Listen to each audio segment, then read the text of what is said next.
Okay, class. Again, I'm here for the next session for the optics. Already we have just discussed, right? Discussed the session with the optics, ray optics part. This is the next session and the next class for the ray optics, right? After that, we will go through the wave one, right? As all of us knows that is very important part. So one of the next part of this particular one. Here we are just discussing the next topic. Here that is the TIR, right? Guys, you have already studied this particular topic in the 10th class also, but here little bit the 2-3 more points are over there through which you will have to learn कि TIR हम कहाँ पर use करते हैं sir, ठीक है, wherever, ठीक है, बहुत सारी ऐसी जगह हैं जहां पर हम लोग TIR यूज करते हैं और अभी जैसे मैं आपको लाइव बताता हूँ, right? Now days we are discussing about the optical fibre, right? Airtel ने अपना फाइबर लॉन्च किया हुआ है, राइट? जियो ने सबसे पहले अपना फाइबर लॉन्च किया, सो सर वहां पर टीआईआर यूज हो रहा है, राइट? थोड़ा सा नॉलेज भी होनी चाहिए कि why we are discussing that, तो उस वाले टीआईआर से इस वाले टीआईआर से क्या डिफरेंस है, right? So here we are discussing the TIR, तो आप लोग याद रखें इसको ऑप्टिकल फाइबर से, राइट? आप लोग इसको ऑप्टिकल फाइबर से थोड़ा याद रखेंगे तो आपके घरों में जो फाइबर आया हुआ है वो बेटा टीआईआर के बेसिस के ऊपर काम करता है, राइट? तो मैं आपको बताऊंगा किस तरीके से काम करता है। पहले इसका बेसिक कॉन्सेप्ट देख लेते हैं, व्हाटएवर, ठीक है, whatever the logic that we have here. I mentioned the proper definition over there, but you know that, right? I'm not going to just discuss this particular definition. सब लोग जानते हैं कि भाई मेरे पास एक मीडियम में जब मैं रे को मूव कराता हूँ, right? When the ray will get moved from the one medium, it will not move in the another medium, right? कुछ भी हो सकता है वाला particular medium, right? But it will return back to that, right? So whenever, देखिए यहाँ पर मैंने एक particular figure यहाँ पर ये बना हुआ है, right? आप इसको समझने की कोशिश कीजिएगा।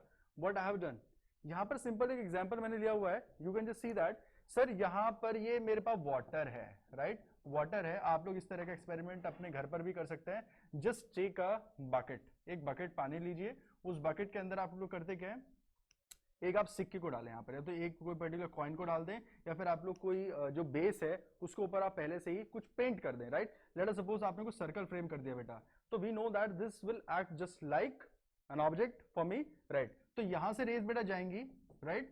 यहां से रेज मेरे पास ऊपर जाएंगे और यहां पर मेरी आईज हैं, राइट? यहां पर मेरी ये आईज हैं, मैं यहां पर देख रहा हूं, राइट?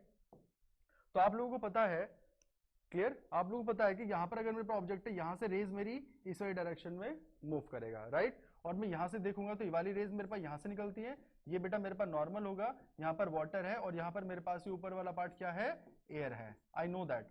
तो बेटा यहां से ये वाली रे कहां पर जाएंगी sir, all of this particular ray will get move away from the normal, तो बेटा यहां से जाएंगी और यहां पर क्या होगा, ये मुझे वर्चुअली यहां पर मीट होती दिखाई देगी, राइट? ये मुझे वर्चुअली यहां पर मीट होती दिखाई देगी, तो मुझे यहां पर इसकी इमेज दिखाई देगी। इसका मतलब ये हुआ, अगर मैं स्विमिंग पूल में नहाने की कोशिश कर रहा हूं और मैं देखता हूं कि ये तो यार इतना ज्यादा गहरा है ही नहीं, लेकिन मैंने जब उसको देखा और पानी की ये इस पर्टिकुलर प्रॉपर्टी की वजह से मुझे क्या दिखता है, थोड़ी सी चीजें लिफ्ट अप होकर ऊपर की तरफ दिखती है, राइट? ये तो मेरे पास शिफ्टिंग का पार्ट आ जाता है, राइट? लेकिन यहां पर क्या हुआ कि यहां पर टीआईआर के ऊपर बेस था, नो सर, ये टीआईआर के ऊपर बेस नहीं है, क्लियर है? ये वाला जो पॉइंट है टीआईआर के ऊपर बेस नहीं है, लेकिन ये उसी का एक पार्ट है।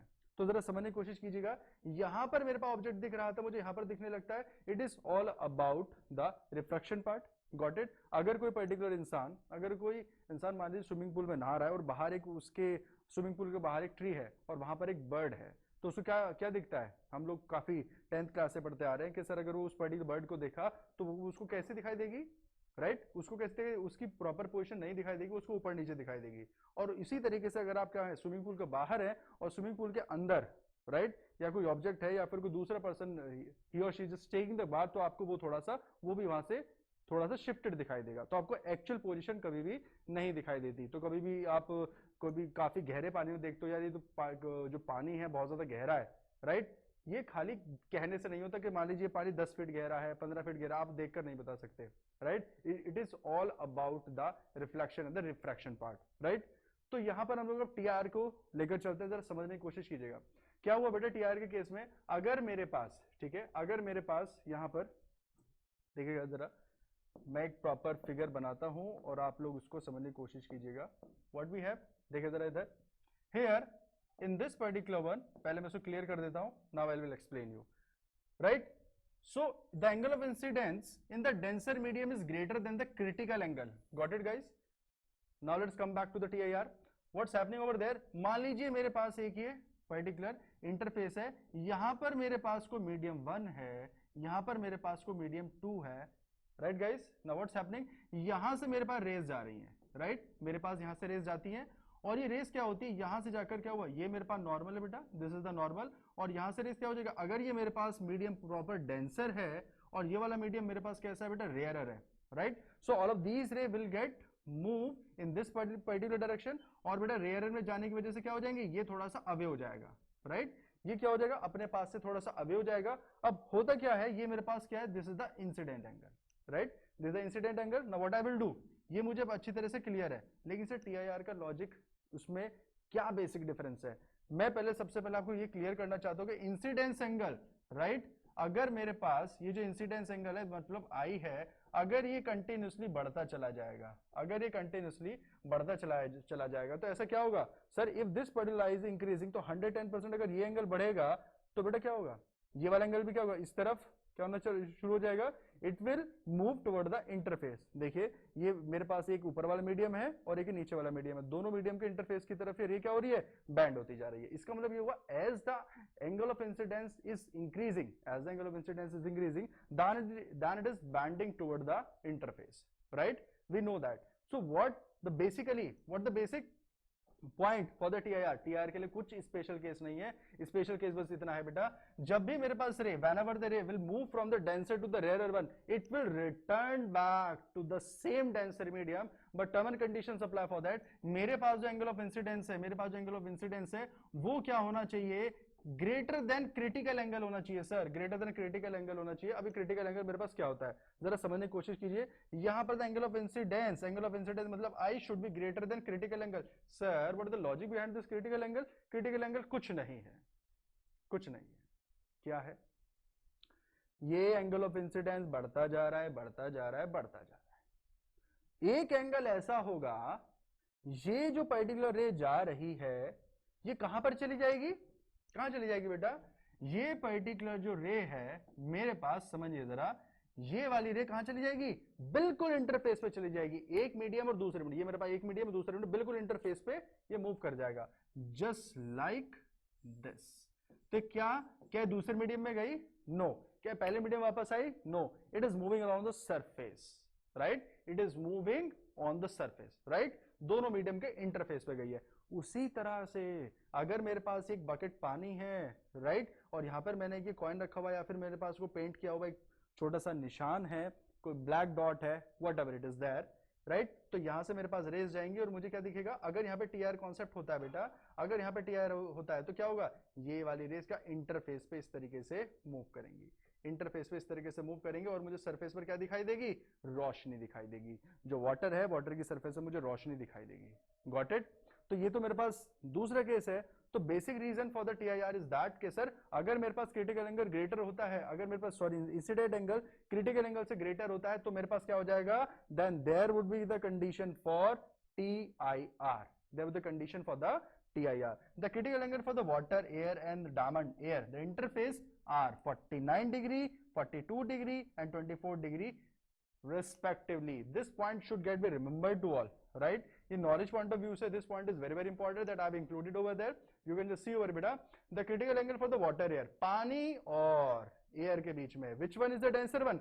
Sir, water is the denser one. Glass और एयर के केस में which one is the denser one? Sir, glass is the denser one. और डायमंड और एयर के केस में डायमंड का इफेक्टिव इंडेक्स आप लोगों को पता है 2.3 और 4 के आसपास होता है।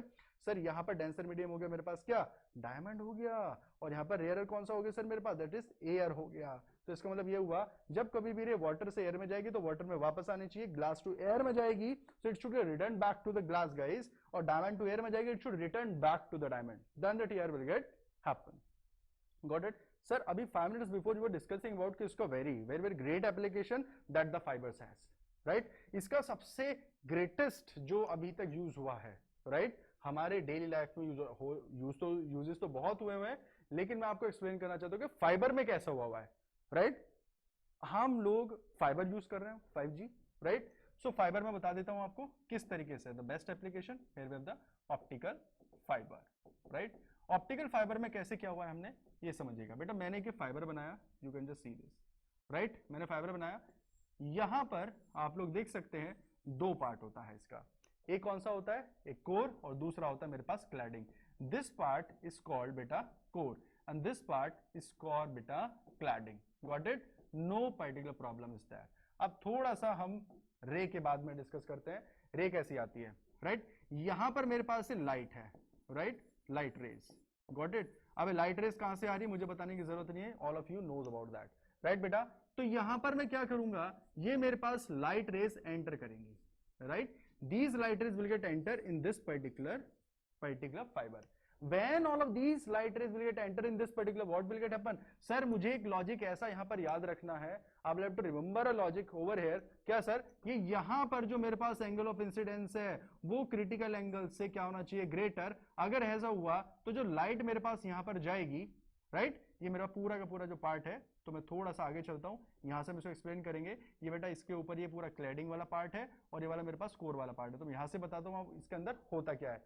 इन दिस पर्टिकुलर वन, यहां से रेज मेरे पास जा रहे हैं, मैं आपको बता रहा हूं why the light goes in this particular zigzag path. देखिए जरा फाइबर में ऐसा क्या होता है, यहां पर मैंने ये पर्टिकुलर, देखिए this is the cladding part, right? This is the cladding, और बेटा यहां पर ये वाला जो पार्ट है देखिएगा, this is the core part, right? ये आपके घरों में लगा हुआ फाइबर है. अब क्या हुआ, यहां से लाइट आती है, तो लाइट जब इसके अंदर आएगी तो मैंने यहां पर क्या क्या देखा, जरा समझने की कोशिश कीजिएगा. यहां पर लाइट आती है, ये मेरे पास क्या है सर, कोर है, और कोर का जो इफेक्टिव इंडेक्स है वो ग्रेटर है किससे, सर? क्लैडिंग से. जो इसका इफेक्टिव इंडेक्स है वो क्लैडिंग वाले इफेक्टिव इंडेक्स से क्या है, ज्यादा है. तो अगर यहां पर इसका मतलब क्या, वो लाइट मेरी कहां से मूव कर रही है, डेंसर से. कहां पर जा रही है सर, रेयरर में. तो it should get move like that. Rays अगर ऐसे एंटर करता है तो उसको सीधा जाना चाहिए था, लेकिन ऐसा नहीं होता. Why? Again the TR conditions exist over there. ये पहले से ही जो फाइबर्स में कनेक्टर्स लगे हुए होते हैं, यहां पर जो कनेक्टर्स लगे होते हैं वो पहले से ही रे जो लाइट होती है हमारे पास उसका एंगल डिसाइड कर लिया जाता है. केवल लाइट मेरे पास यहां पर टीआर होकर ही अंदर जाना चाहिए. तो बेटा लाइट यहां पर जाती है और वापस यहां पर रिटर्न बैक हो जाती है. तो वहां पर रिटर्न बैक होगी, वही काम, ठीक है, वही same that point again it will get happen over here. Now the rise will move in this direction, here in this one, in this one, in this one. और मुझे बताने की जरूरत नहीं, जो स्पीड ऑफ लाइट होती है वो 3 × 10⁸ मीटर पर सेकेंड होती है.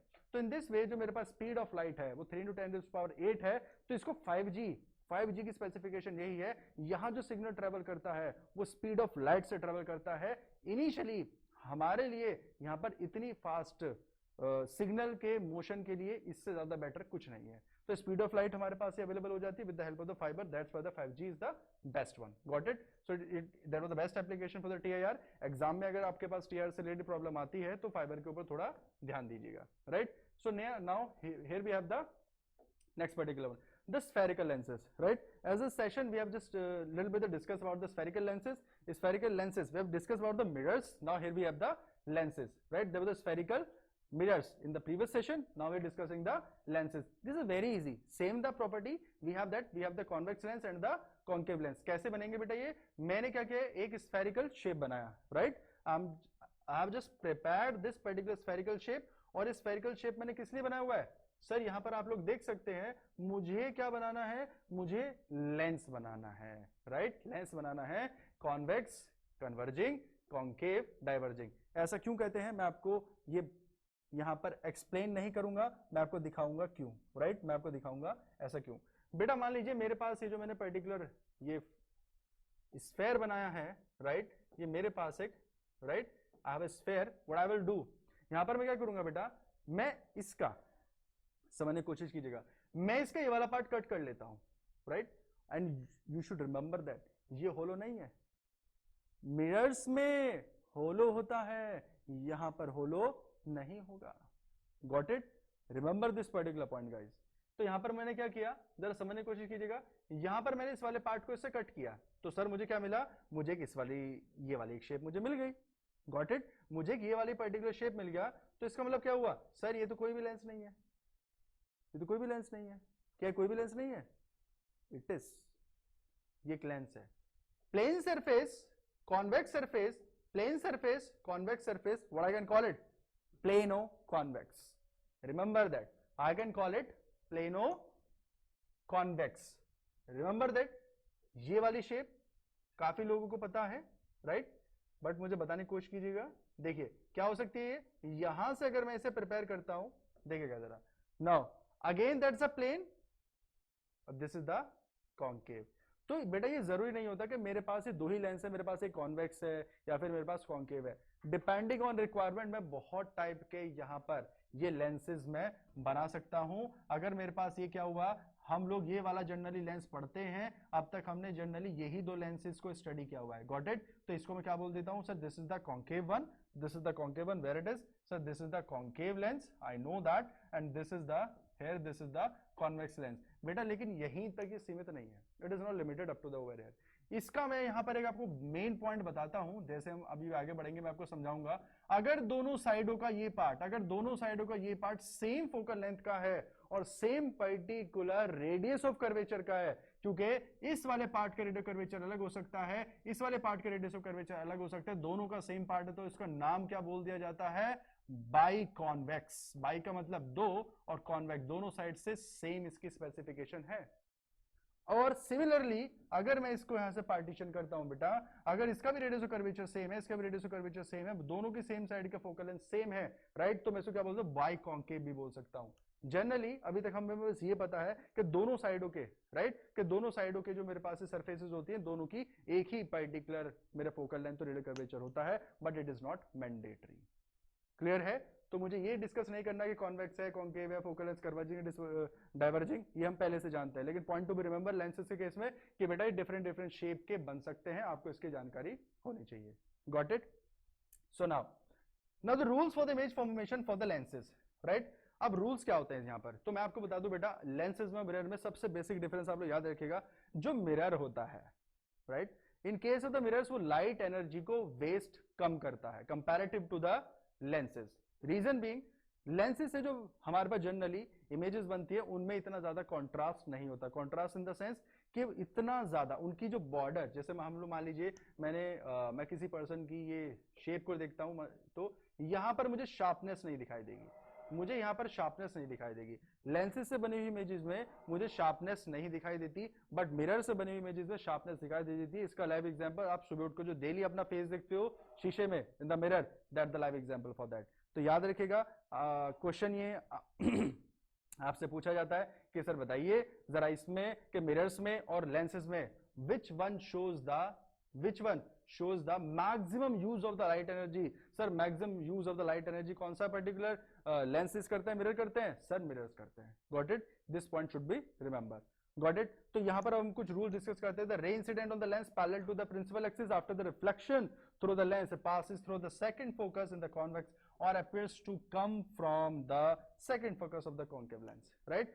I will just explain you with the help of the figure। जरा समझने की कोशिश कीजिएगा बेटा।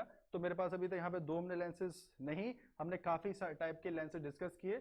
अब आगे बढ़ते हैं और जरा देखिएगा यहाँ पर क्या है, the ray incident on the lenses through the optical centre, right. अच्छा आप लोगों को पता है, अगर मैं लेंसेज की बात करता हूं, मेरे पास कॉन्वेक्स लेंस के ऊपर बेटा 6 केसेस होते हैं। Got it? 6 cases are there। out of them the 5 cases always prepare the real and inverted images, sir ji, right। 5 cases total, मेरे पास कितने केसेस हैं बेटा, 6 केसेस, जिसमें से 5 केसेस कैसे हैं, जो रियल और इन्वर्टेड इमेज बनाते हैं, और मेरे पास केवल एक केस बचता है, only the one of the single case that we have in that particular case। मेरे पास ये सिंगल केस कैसा होता है, ये जो सिंगल केस है कैसी इमेज बनाता है, ये सिंगल केस मेरे पास बनाता है वर्चुअल और इरेक्ट इमेज। और मैं आपको बता दूं, इसको लाइटली मत लीजिएगा, ये जो सिंगल केस है वर्चुअल इरेक्ट इमेज का, डोंट टेक इट लाइटली।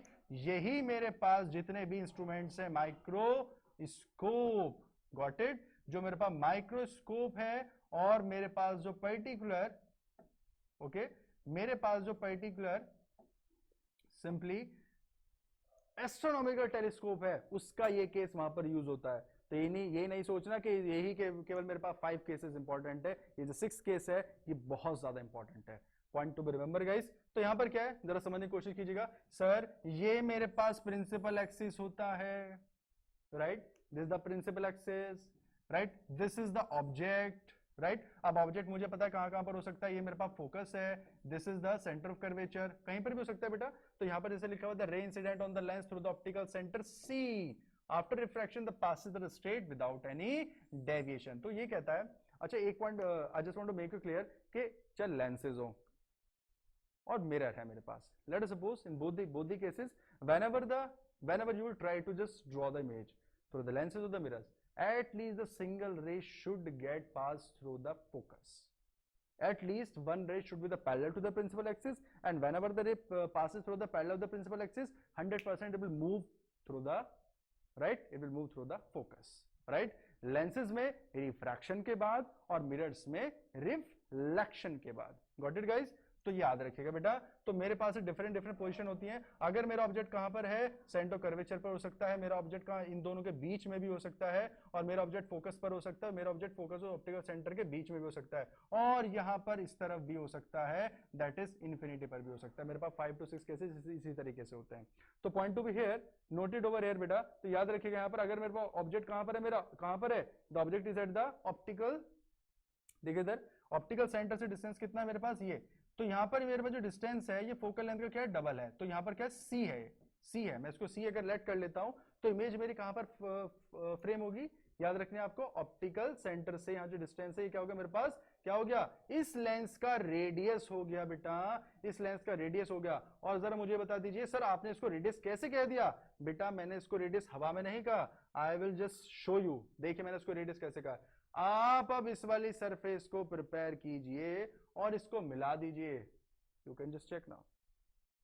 तो इसका मतलब ये हुआ, ये जो सरफेसेस होती हैं हर जगह, चाहे मेरे पास लेंस की बात करें और चाहे हम मिरर की बात करें, बेटा यहां पर ये दो सरफेसेस होती हैं. अब हम थोड़े अब एक दो हम स्लाइड्स के बाद आगे देखेंगे कि किस तरीके से ये लेंस बनाए जाते हैं. Got it. So point to be noted over there. Sir यहां पर मेरे पास ये वाला पार्ट हुआ, जरा समझने की कोशिश कीजिएगा. यहां पर ये इसका सेंटर है सर जी, तो ये क्या रेडियस नहीं हुआ. और इसी तरीके से ये वाला मेरे पास इसका क्या हो गया, सेंटर हो जाएगा. तो ये क्या इसका रेडियस नहीं होगा हर जगह.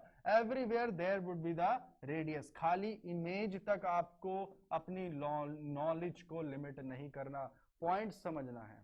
Got it. सो मैं इसे क्लियर करता हूं. तो ये चीजें आई होप आप सबको समझ में आया होगा. तो इसका मतलब ये हुआ, अगर मेरे पास ऑब्जेक्ट कहां पर रखा हुआ है, कहां पर, सी पर रखा हुआ है, तो एक रेस क्या यहां से जाकर सीधे कहां पर जाएगी बेटा, it passes through the focus. क्योंकि मैंने आपसे ये कहा at least the single ray should get pass through the parallel to the principal axis. और अगर पैरेलल जाते प्रिंसिपल एक्सिस का 110% it will cross to the focus. Got it.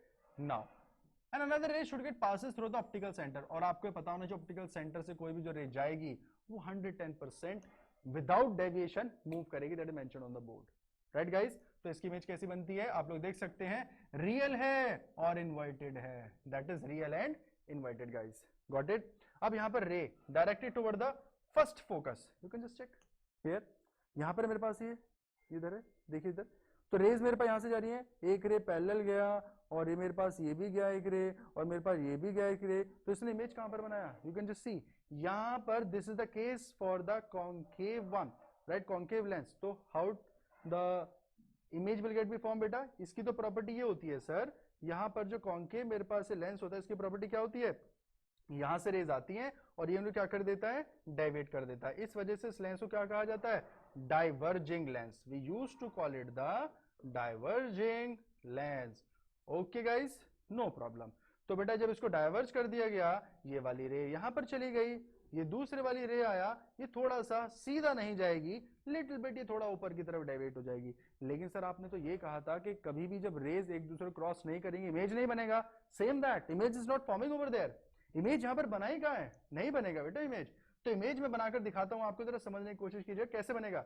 ये वाला रे यहां पर गया, यहां पर मेरी आईज है, मैं यहां पर बैठ के उसको देखना चाह रहा हूं. तो व्हाट आई विल सी, मैं यहां पर ये देखूंगा जो मुझे यहां से रेज आती हुई दिखाई दे रही हैं, मुझे ऐसा लगेगा कहां से आ रही हैं, वो यहां से आ रही हैं. तो इसकी इमेज कहां पर फ्रेम हुई है, यहां पर. और ये इमेज, राइट, और ये इमेज आपको पता है कैसी इमेज है, that is the watcher one and that is the, it is very very small. Point to be noted. Okay guys. सो यहाँ पर इसके बहुत सारे केसेस हो सकते हैं, याद रखिएगा. इसके 5 to 6 केसेस है. द सिंगल केस आप एक्सप्लेन्ड ओवर है. ऑब्जेक्ट मेरा यहाँ पर भी हो सकता है, यहाँ पर भी हो सकता है, यहाँ पर भी हो सकता है, और यहाँ पर बियॉन्ड द ऑप्टिकल सेंटर और इन्फिनिटी पर भी हो सकता है. Got it guys, right. So all the point we are discussing over here, this is the very important part. So that's why we have discussed that. So now let's get move ahead. Now again here, now the next one, the lens formula, thin lens formula. Thin lens formula, ये thin lens formula क्या है समझिएगा. ये मैंने lenses तो बनाए थे अभी, ये सर मेरे पास कॉन्वेक्स है और ये मेरे पास क्या है sir, that the concave one. Got it guys? ये फॉर्मूला बड़ा फेमस है, ये फॉर्मूला 10th क्लास से मैं पढ़ता आ रहा हूं सर, राइट? तो जरा समझने की कोशिश कीजिएगा, हमने आपको 10th क्लास में, राइट, 10th क्लास में आपको बताया जाता है क्या कि u मेरा हमेशा क्या रहता है, that is always negative, right? But अभी मैंने आपको प्रीवियस सेशन में बता दिया था कि बेटा ये यूनिवर्सल कोई ट्रूथ नहीं है, ये यूनिवर्सल ट्रूथ नहीं है, मैक्सिमम केसेस में ऐसा होता है, लेकिन आपको ये पॉइंट याद रखना है कि बेटा अगर आप रे के साथ फॉलो कर रहे हो, right, if you are moving through with the direction of the ray, तो आप सब चीजों को पॉजिटिव कंसीडर करते हैं, और अगर आप रे का अपोजिट डायरेक्शन में ट्रेवल करते हो तो आप उन चीजों को नेगेटिव कंसीडर करते हैं। एक बार मैं और आपको बता देता हूं इस वाले पॉइंट में, जरा समझिएगा। मान लीजिए मेरे पास ये लेंस है, राइट, यहां पर मेरे पास ये लेंस है, तो मेरे पास यहां पर बेटा ऑब्जेक्ट है, तो आप समझने की कोशिश कीजिएगा, रेज मेरी कहां पर जा रही है, rays are moving in this particular direction, तो बेटा राइट साइड जो रेज जा रही है, लेकिन ऑब्जेक्ट कहां पर है, बैक साइड में, सो दैट्स व्हाई यू को मैं क्या लेता हूं, नेगेटिव। मैंने क्या कहा, अगर if you are just following the direction of the light rays, then that will be the positive one. Otherwise, if you are not, you are opposing that, so that you will consider the negative one. In this particular, तो ray will get passes this particular one lens, और ये यहां पर आके focus हो जाएंगे बेटा। तो जब यहां पर आकर फोकस हो जाएंगे तो ये वाला पार्ट क्या कहलाएगा मेरे पास, v। इसको तो सर आपने पॉजिटिव कहा, क्यों कहा मैंने इसको पॉजिटिव v?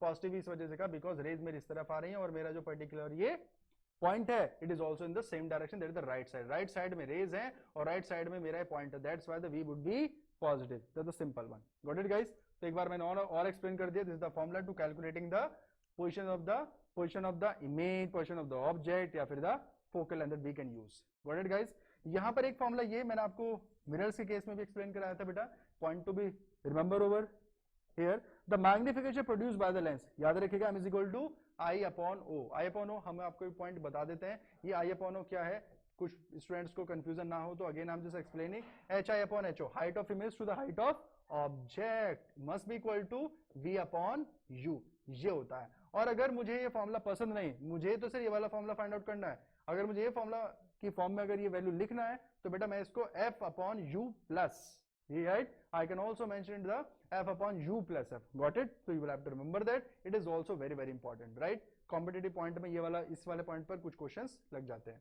यहाँ पर अगर मैं यही पॉइंट बेटा मिरर के लिए डिस्कस करूंगा, पर discuss for the mirror one, तो नथिंग, यहाँ पर केवल नेगेटिव आ जाएगा। Again I am just telling you the simple trick, that is the triple M. Triple M के केस में याद रखिएगा, what is it sir, M for magnification, M for mirror, and M for minus. Mirror के magnification में minus आता है, mirror के magnification में माइनस आता है, point to be noted over there, but in case of lenses it will not be like that, right? You will have to mention the positive over there, positive over there, and point to be noted again here। Sir ये जो values हम लोगों को रखनी होती है ना, with sign रखनी होती है, गॉट इट? यहाँ पर जो वैल्यूज आप लोग रखेंगे विद साइन रखेंगे, got it? The simple formula for calculating the position of the image and object too, right? So here now the lens maker formula, this is the very very important part, right? अभी जो मैंने आपको TR से शुरू किया था कि भाई यहाँ पर ये सब चीजें ऐसा क्यों होती हैं, right? Why it happens like that, तो मैं आपको एक्सप्लेन कर दूं बेटा, I just want to explain you sir.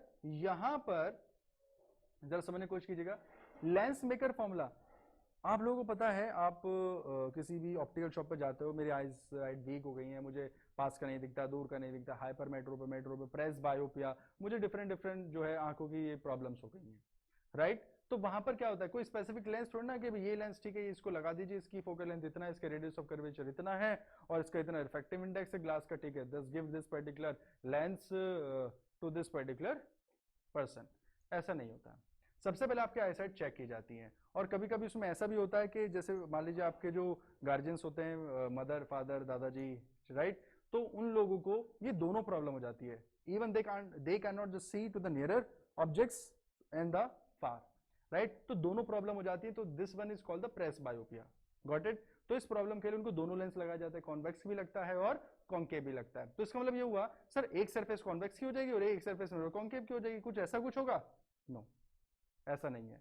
Depending on that होता क्या है, एज पर द रिक्वायरमेंट हम लोग क्या करते हैं, लेंसेज को फ्रेम करते हैं, एक साइड का जो मेरे पास रेडियस ऑफ कर्वेचर होता है दूसरे साइड के रेडियस ऑफ कर्वेचर से मैच नहीं करता है, अगेन आई एम रिपीटिंग, एक साइड का radius of curvature that mean the radius और दूसरे साइड का रेडियस ऑफ कर्वेचर होता है वो मैच नहीं करता है। जैसे कि मेरे पास यहाँ पर आप लोग देखेंगे, ये मेरे पास एक पर्टिकुलर एक स्फेरिकल बॉल टाइप शेप है, तो मैंने क्या किया, यहां से वाला पार्ट कट कर लिया, तो मैंने क्या किया, ये वाला पार्ट मुझे मिल गया, तो मैंने आधा लेंस बना दिया।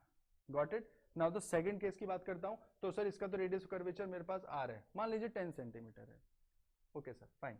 तो focal length you know that will around the 5 of the centimetre. Okay, अब दूसरे वाला जो पार्ट है, मैं क्या करता हूं, मैं इसका पार्ट कट नहीं करूंगा, मैं इसके पार्ट को यहां पर कट करके नहीं लगाऊंगा, मैं एक दूसरा लेंस कंसीडर करूंगा, राइट।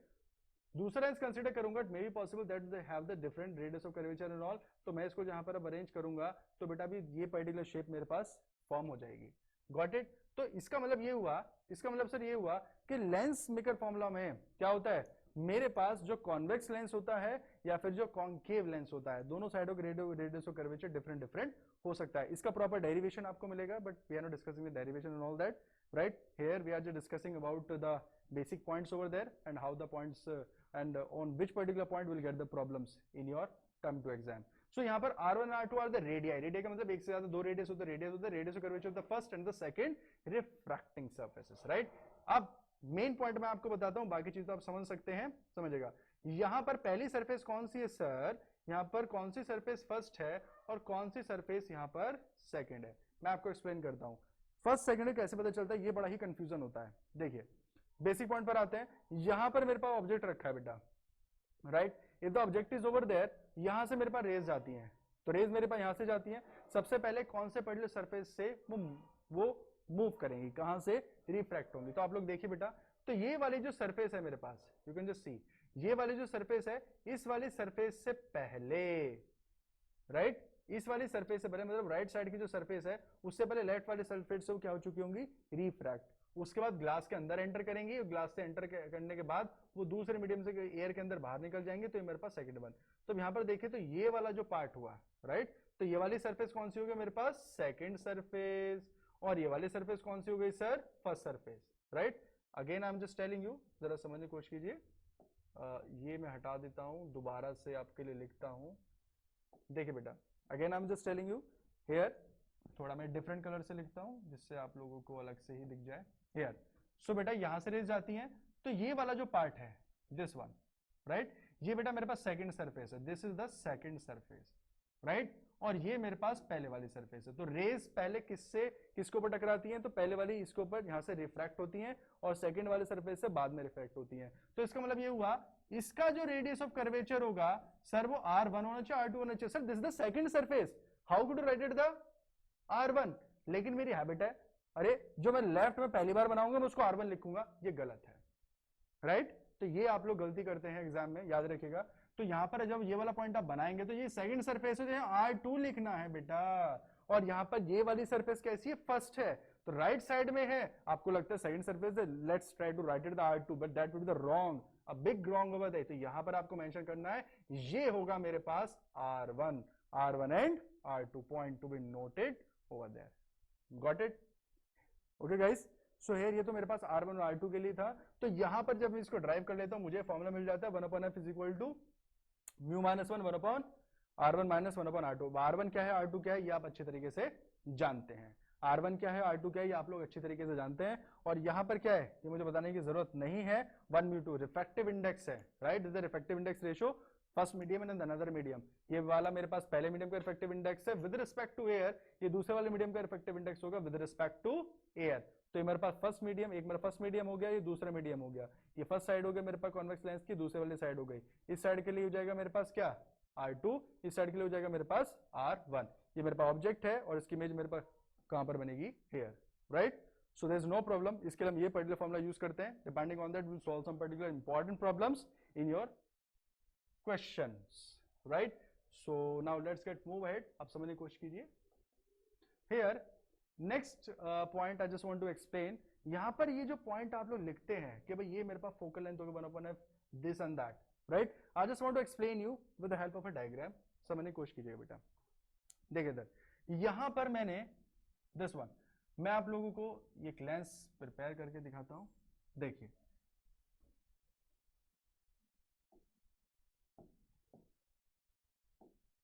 या दिस वन लेंस में के फॉर्मूला में डिस्कस कर रहे हैं बेटा। तो यहां पर मैं क्या करता हूं, बिल्कुल मैं आपको राइट कैसे रे एमिट होती है, कैसे रे इसके अंदर जाती है, एटलीस्ट मैं रे तो आपको एक्सप्लेन करूंगा, समझेगा जरा बेटा। यहां पे मेरे पास कोई ऑब्जेक्ट है, यहां से रेज आती है, देखिए राइट। तो very first surface this one, right, ध्यान से देखना आपको। यहां पर क्या होता है, ये मेरे पास ये पर्टिकुलर नॉर्मल है। भाई सबसे पहले नॉर्मल बनाऊंगा सरफेस के ऊपर, और मुझे ये पता करना है कि ये किस डायरेक्शन में मूव करेगा। तो ये तो 90 डिग्री पर मैंने क्या बना दिया, नॉर्मल बना दिया सर जी। अब ये कैसे जाना चाहिए था, सीधा, बट नहीं जाएगा। It should get move straight forward, but it will not. अब क्या होगा सर, रेयरर है यहां पर तो एयर है sir, there is air, this is glass sir, if this is glass तो what should get happen sir, it should bend toward the normal, right guys, it should bend toward the normal. इसको normal की तरफ थोड़ा सा band कर देता हूं, ये देखिए। तो मैंने नॉर्मल की तरफ बैंड किया तो यहां से यहां तक आ गया, no problem. Now again I will draw the normal over there guys. मैंने यहां फिर से नॉर्मल ड्रॉ किया। नॉर्मल ड्रॉ करने के बाद मैंने क्या देखा, ये बिल्कुल सीधी जानी चाहिए थी। अरे भाई लेकिन नहीं जाएगी, what will happen now sir, little bit, now it is entering into the air from the glass. तो क्या हुआ, डेंसर से now it is moving to the rarer one. तो रेयर में जाती हूँ नॉर्मल से अवे, थोड़ा सा इसको मैं क्या कर दूंगा, अवे, और यहां पर ये पेनिट्रेट हो जाएगा। लेकिन हम लोगों को एक बहुत ही बुरी हैबिट है, हम ऐसे बनाते हैं और यहां बना देते हैं। तो इसका मतलब आज तक जो आपको पता था वो गलत था, right, what ever you know, right, yet now so that was wrong, the proper ray diagram should get be formed like that, but exam में आपको इतना टाइम नहीं होता, आप नहीं बनाते, आपको टाइम है नहीं है, but the proper knowledge should be over there, आप लोगों को ये पॉइंट पता होना चाहिए। now depending on that what the formula you will write, 1 upon f is equal to mu minus 1 upon r1 minus of r2। मैं एक point आपके साथ शेयर करना चाहता हूं। here मैंने यहां पर एक ये शेप बनाया, right guys, I have drawn this particular shape. Now all of you knows that width of the lens is it neither a convex nor a concave, right? What we can call, sir दिमाग ही नहीं लगाना। अब कुछ लोगों को दिक्कत होता है, सर ये वाला प्लेनो कॉन्वेक्स होगा, सर ये वाला प्लेनो कॉन्वेक्स होगा। अरे भाई तुम नाम क्यों दिमाग में रख रहे हो, राइट, दैट्स करेक्ट, ये बिल्कुल सही है, it's a plano convex lens, it is 100% right. लेकिन point to be noted over there, sir आप सरफेस के साथ आपको डील करना है। अगर आपको मेन पॉइंट समझना है तो आपको इन सब चीजों के बारे में नहीं सोचना, नथिंग, आपको इन सब चीजों कुछ नहीं सोचना। आपको बस मेन पॉइंट ये सीखना है कि बेटा मुझे R1 कौन सा है मेरे पास and which is the R2। Put the values over there and find out the answer. यहां पर वैल्यूज रखिए और आंसर निकालने की कोशिश कीजिए। यहां पर मेरे पास रेज आती है, लेट सपोज यहां पर मेरे पास ऑब्जेक्ट है और मेरे पास रेज यहां से आती है। तो सबसे पहले समझिएगा सर, पहली सरफेस कौन सी आएगी, ये सरफेस आएगी। तो इसका रेडियस ऑफ कर्वेचर कहां पर आएगा सर जी, यहां पर आएगा। The first surface, according to me, it should be the R1, correct? मैंने आपसे ये कहा, whatever the first surface will be over there, that will be the 1. तो इसका जो radius of curvature, that should be the R1. Got it, guys? अब यहां पर ये सेकंड सरफेस है। अरे सर, ये जो सेकंड सरफेस आपने बनाया है, ये तो प्लेन है, it's not a convex, neither convex nor a concave one. तो बेटा लेकिन ये पॉइंट तो आपको पता है ना, आप लोग अर्थ के ऊपर रहते हो और अर्थ की शेप कैसी है, इस टाइप से है, नॉर्थ पोल है और साउथ पोल है और ये इक्वेटर है, राइट, ये सब पॉइंट मुझे पता है। तो लेकिन आपको पता है अगर आपको रोड के ऊपर चलते हो आपको ये लिखता है कि बिल्कुल या ये तो बिल्कुल स्ट्रेट रोड है। इस वजह से, इसी का रीजन ये है, अगर रेडियस बहुत ज्यादा होता है, if radius is too much, then जो कर्व्ड सरफेस है उसको हम ऑब्जर्व नहीं कर पाते और वो मुझे स्ट्रेट लाइन दिखाई देता है, वो मुझे स्ट्रेट लाइन दिखाई देता है। उसी तरीके से स्ट्रेट है क्योंकि इसका जो बनने वाला पर्टिकुलर कर्व होगा, राइट, वो बहुत ही ज्यादा रेडियस का होगा, राइट, वो बहुत ही ज्यादा रेडियस का होगा। तो मैं आपको बता दूं, यहां पर ये पॉइंट आप लोग याद रखेंगे, राइट, ये सब हटा देते हैं। So here what we have, तो मैं अब इसका पॉइंट आपको एक्सप्लेन कर देता हूं। देखिए, तो इसका मतलब ये वाला क्या हो गया सर, इसका जो रेडियल कर्वेचर होगा R तो द इन्फिनिटी होगा, yes 110%, that should be the infinity. Got it guys? तो यहां पर क्या हो गया, मेरे पास R1 होगा और ये क्या हो गया मेरे पास R2।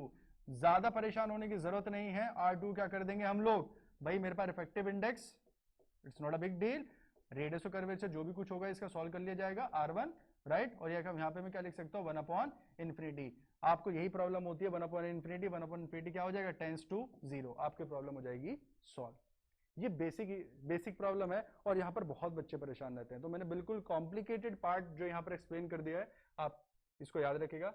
Here we have the next one, the power of the lenses. Power of lens बहुत ही आसान है, राइट?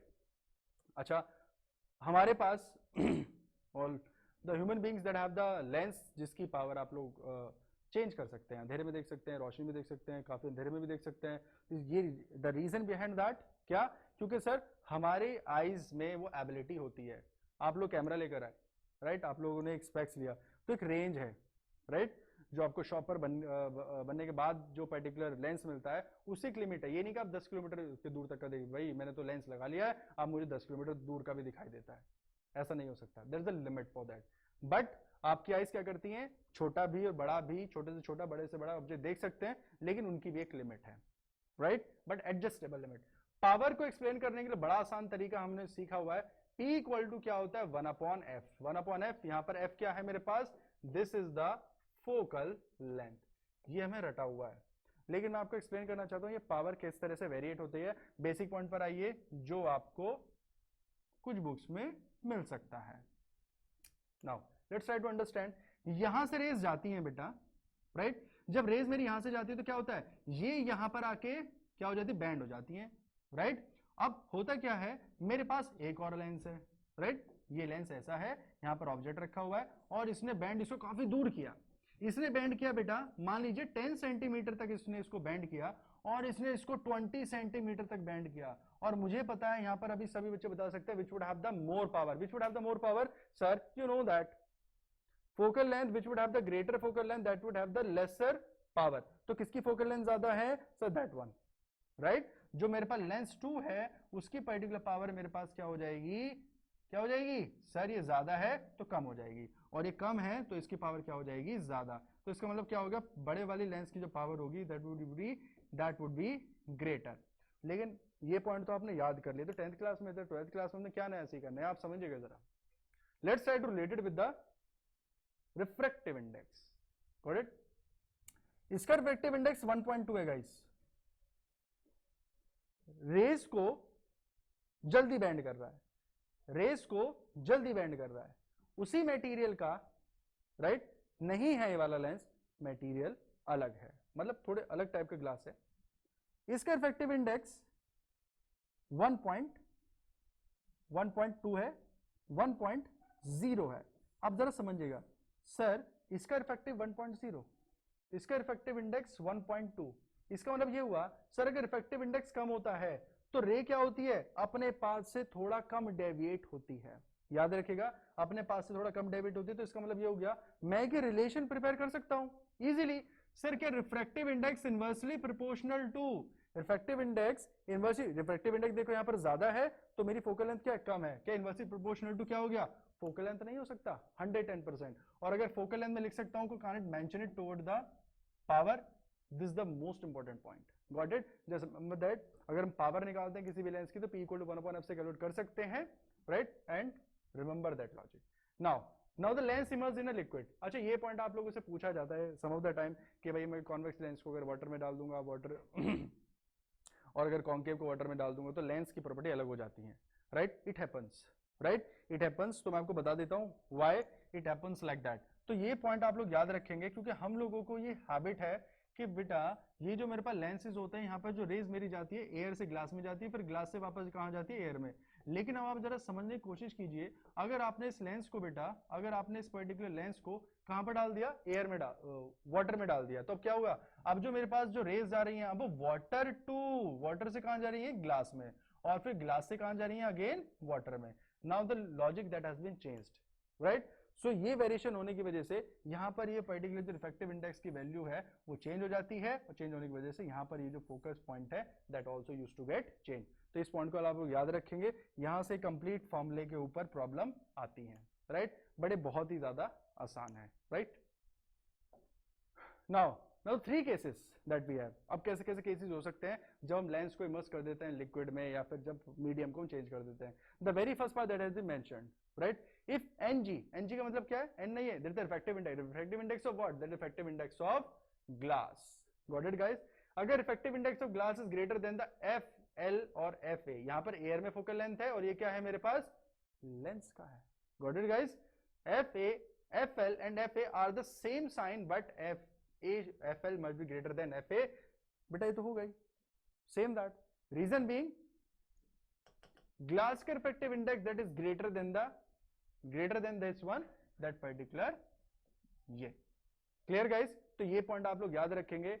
कुल मिलाकर से कॉन्सेप्ट ये है कि भाई अगर मेरा इफेक्टिव इंडेक्स ग्लास का, राइट, ग्लास का मेरा इफेक्टिव इंडेक्स अगर मैं क्या ग्लास में ये जो मैंने मेंशन किया हुआ है, अगर ये ग्रेटर है मेरे पास एंड दिस वन, तो अगर मेरे पास जो फोकल लेंथ है, राइट, तो फोकल लेंथ और दिस में are of the same sign 110%। Got it guys?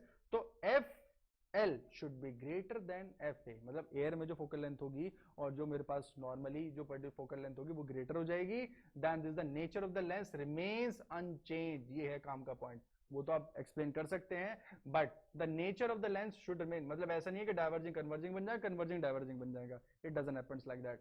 So next case that we have now, if ng greater than l, right, the same that case, then the focal length that is equal to infinity, that is the lens behave as a glass plate। glass plate का मतलब तुम आप लोगों को पता है कि मैंने अभी जैसे प्लेनो कॉन्वेक्स केस बताया, तो यहाँ पर क्या हो जाती है मेरे पास, सर रेडियस ऑफ कर्वेचर क्या हो, टू मच है तो जो मेरी फोकल लेंथ होगी वो भी क्या हो जाएगी मेरे पास, इन्फिनिटी, दैट्स वाई। तो किसकी तरह बिहेव करेगा, जैसे ग्लास की प्लेट है एक मेरे पास, जैसे ग्लास का प्लेन शीट है। Got it guys? अगर ये मेरे पास लेस है, राइट, अगर मेरे ग्लास का इफेक्टिव इंडेक्स जो है that is less than, got it guys, then F L and F A have the opposite sign होना ही चाहिए 110%। The nature of the lens changes, ये चेंज हो जाता है and vice versa, right, divergent बन जाए कन्वर्जेंट, कन्वर्जेंट बन जाएगा डाइवर्जेंट, वाइस वर्सा मींस आपका क्या है, राइट, अगर जैसे मेरे पास कॉन्वेक्स की तरह बिहेव कर रहा था तो कॉन्केव की तरह बिहेव करने लगेगा, और कॉन्केव है तो कॉन्वेक्स की तरह बिहेव करने लगेगा। ये सब चीजें होती हैं अगर आप क्या कर देते हैं, लेंस को इमर्स कर देते हैं, राइट। कॉन्वेक्स को इमर्स कर दीजिए किसके अंदर, अगर मैं कॉन्वेक्स को इमर्स कर दूंगा इसके अंदर, तो देखिए जरा ये वाली मेरे पास लेंस रेस कहाँ जा रही थी, ऐसे, लेकिन अगर पानी के अंदर मैं इसको डिप कर दूंगा तो क्या हो जाएगा, अब ये ऐसे ना जाकर थोड़ी सी रेस क्या हो जाएंगी मेरे पास, अवे हो जाएंगी। Got it? तो प्रॉपर्टी चेंज हो गई ना, कन्वर्जन की तरह acting just like a diverging one. Got it guys? Now the thin lens is in the contact. Got? Now the more than one lenses are in contact to each other. अब मेरे पास एक lens ये रहा sir, एक lens ये रहा, एक lens ये रहा, और इसके साथ में एक लेंस और ऐड कर देता हूँ, तो यहाँ पर क्या हुआ, more than one lenses are there, right guys. इसकी फोकल लेंथ f1 हो गया, इसकी लेंथ फोकल लेंथ f2 हो गया, इसकी फोकल f3 हो गया, इसकी फोकल लेंथ क्या हो गया, f4। सभी की focal length with the sign you can add and you can find out the power of the complete one, right guys. तो यहाँ पर जो नॉर्मली फोकल लेंथ आप कंपेयर करते हैं, ऐड करते हैं, वो इस तरीके से ऐड होगी, but remember that the proper sign should be there, convex का पॉजिटिव, कॉन्केव का negative should be over there. And finally you can just add all of these particular one the power. ये तो हमारा focal length का addition हो गया बेटा, अगर पावर को हम लोग इस तरह से ऐड करेंगे then will get the correct answer P1 P2 P3 P4। Convex होगा, पॉजिटिव ऑफ द डायोप्टर होगा, कॉन्केव होगा, नेगेटिव डायोप्टर होगा, राइट। तो ये पॉइंट आप याद रखेंगे। अच्छा, there will be some cases of the convex and the convex lenses or mirror also, yeah, depending on that the few particular problems we discuss in the questions sessions, right। तो this is also very easy। तो आप लोग याद रखें, अगर combination है मेरे पास lenses का मिरर्स का, तो we can also use this particular formula, right। यहाँ से क्वेश्चन जरूर आपको मिलेगा, right। So here what we have now the refraction through a prism, right। तो प्रिज्म का रिफ्रैक्शन को समझने के लिए मैं आपको एक पॉइंट एक्सप्लेन कर देता हूँ, राइट। देखिए, प्रिज्म से पहले मैं आपको कुछ चीजें बताना चाहता हूँ। Got it guys?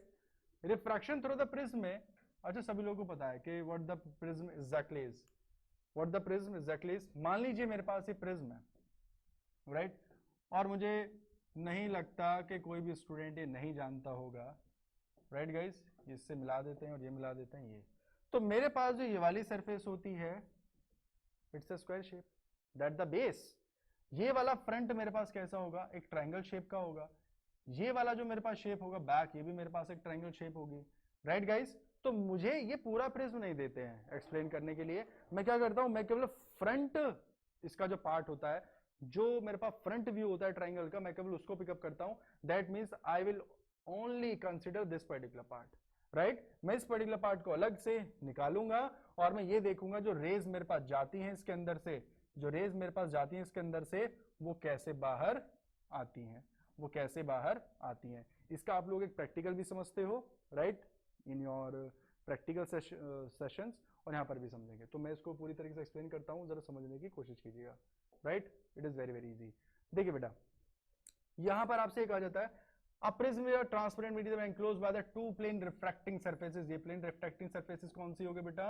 ये देखिए, ये मैंने प्रिज्म बनाया और इसको मीट कर दिया, ये तो मेरे पास क्या हो गया, इसका बेस हो गया, that would be the base of that. Right, तो मेरे पास क्या हुआ, रिफ्रैक्टिंग। ये दोनों कैसी होती है, स्लैंट होती है surfaces.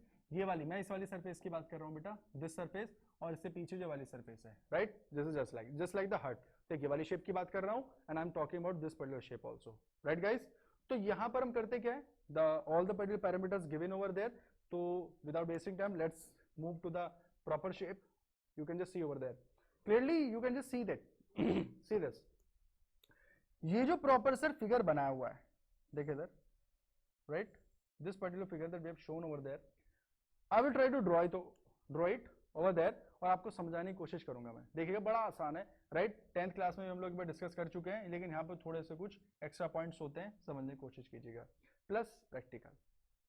Here what we have बेटा, सबसे वाला टॉप वाला एंगल को मैं क्या बोल देता हूं, I used to call it the prism angle. I used to call it the prism angle. You can just see prism angle. Generally आपके जो लैब में जो ये जो मिलते हैं, ये तो इक्विलेटरल ट्रायंगल का मिल जाता है, 60 डिग्री हो जाता है, या फिर ऑल अराउंड आपके पास ये अगर डिफरेंट भी होगा तो मैक्सिमम 45 भी मिल सकता है आपको, राइट, डिफरेंट एंगल्स के मिल जाते हैं, ज्यादातर आपको इक्विलेटरल ट्रायंगल ही मिलता है स्कूल्स में। राइट गाइस, तो ये रे डायग्राम कैसे बना हुआ, यहाँ पर आपको कोई अजीब सा ना लगे, कुछ भयानक सा ना हो, मैं यहाँ पर 1 to 1 एक एक लाइन ड्रॉ करके इसे एक्सप्लेन करूंगा, तो समझने की कोशिश कीजिएगा। सबसे पहले मैं क्या करता हूँ, यहाँ पर एक रे को इंसिडेंट करता हूँ गाइस, राइट। तो मैं यहाँ पर क्या करता हूँ, नॉर्मल बना लेता हूँ, ये पता करने के लिए कभी मेरी ये जो मैंने रे बनाई है ये कहाँ पर जाएगी, राइट, मेरे पास जो मैंने रे बनाई है ये कहाँ पर जाएगी। थोड़ा सा इसको अच्छे से बनाते हैं, राइट, जरा देखिएगा। मैं नॉर्मल को पहले एक बार बना देता हूँ, जो मेरे पास नॉर्मल सरफेसेस हैं। नॉर्मल आप लोग जानते हैं, नॉर्मल को हमेशा डॉटेड दिखाया जाता है, राइट, तो मैंने डॉटेड दिखा दिया। राइट गाइस, नाउ अब रे को मैं अंदर लेकर जा रहा हूं, तो मैं उसको थोड़ा कलर चेंज कर देता हूं, right. Sir, this is rarer, this is glass, this is denser one, right, R for rarer one and D for the denser one. Now the light moves in this particular one.